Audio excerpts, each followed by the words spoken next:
एक और बड़ी खबर आ रही है। मध्य प्रदेश में राज्यसभा के लिए बीजेपी उम्मीदवारों का ऐलान हो चुका है। तरुण चुघ और रजनीश अग्रवाल उम्मीदवार बनाए गए हैं। तो राज्यसभा के लिए भारतीय जनता पार्टी ने अपने उम्मीदवारों के नामों का ऐलान कर दिया है। तरुण चुघ और रजनीश अग्रवाल, ये दो वो नाम हैं जो कि राज्यसभा के लिए बीजेपी के उम्मीदवार होंगे। और इस पूरी खबर को लेकर अधिक जानकारी के लिए हमारे साथ मध्य प्रदेश के ब्यूरो चीफ अनुराग मालवीय भी जुड़ चुके हैं। सीधे उनका रुख करते हैं। अनुराग, आपसे समझना चाहते हैं, ये जो दो नाम चुने गए हैं, क्या इसके पीछे की वजह थी? इनके अलावा और भी रेस में कई नाम थे, उनको आखिर क्यों नहीं मौका मिला? क्या जानकारी?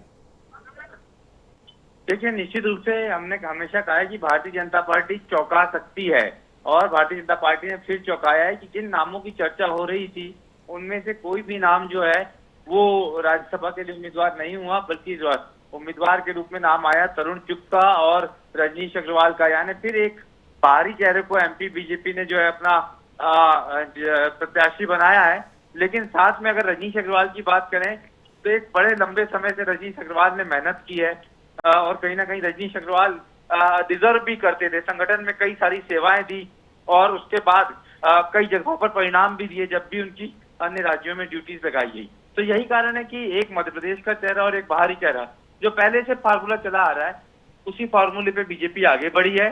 और कहीं ना कहीं रजनीश अग्रवाल जैसे कार्यकर्ता, बतौर कार्यकर्ता चेहरे को तो मौका दिया ही है। तरुण चुघ हालांकि मध्य प्रदेश दौरे पर कई बार रहे हैं, लेकिन उनकी जो भूमिका थी वो उस तरह की सक्रिय नहीं थी, बावजूद उनको भी मौका दिया गया है। तो निश्चित रूप से अब ये दोनों चेहरों की घोषणा हो गई है, एक लोकल और एक बाहरी। जी बिल्कुल, लेकिन कांग्रेस की तरफ से क्या कोई हलचल हुई है वहां पर कि कब तक वो लोग नाम बता पाएंगे? क्योंकि अब तक नाम कांग्रेस तय नहीं कर पाई है।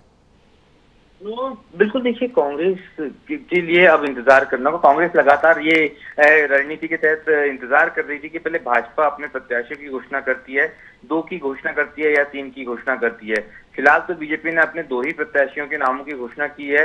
अब बीजेपी का इंतजार जो है, बीजेपी प्रत्याशियों का इंतजार देखने के बाद में भारतीय जनता पार्टी के प्रत्याशियों के लिहाज से कांग्रेस अपनी अब रणनीति बनाएगी। पहले थोड़ा इनसिक्योर मोड में कांग्रेस थी, लेकिन अब चूंकि 2 ही नामों की घोषणा हुई है तो पार्टी जो है अपने हिसाब से सोच सकती। नहीं तो पार्टी अगर 3 प्रत्याशियों की घोषणा बीजेपी करती तो रणनीति कुछ अलग बनाती। जी बिल्कुल, जाहिर सी बात है, 2 प्रत्याशियों का नाम चूंकि सामने आया और 2 का नाम तय ही माना जा रहा है, क्योंकि 3 सीटें हैं, 3 में से 2 पर नाम बीजेपी ने दे दिया है, 1 सीट कांग्रेस के हिस्से आनी है। बहुत शुक्रिया अनुराग जी इस पूरी जानकारी के लिए।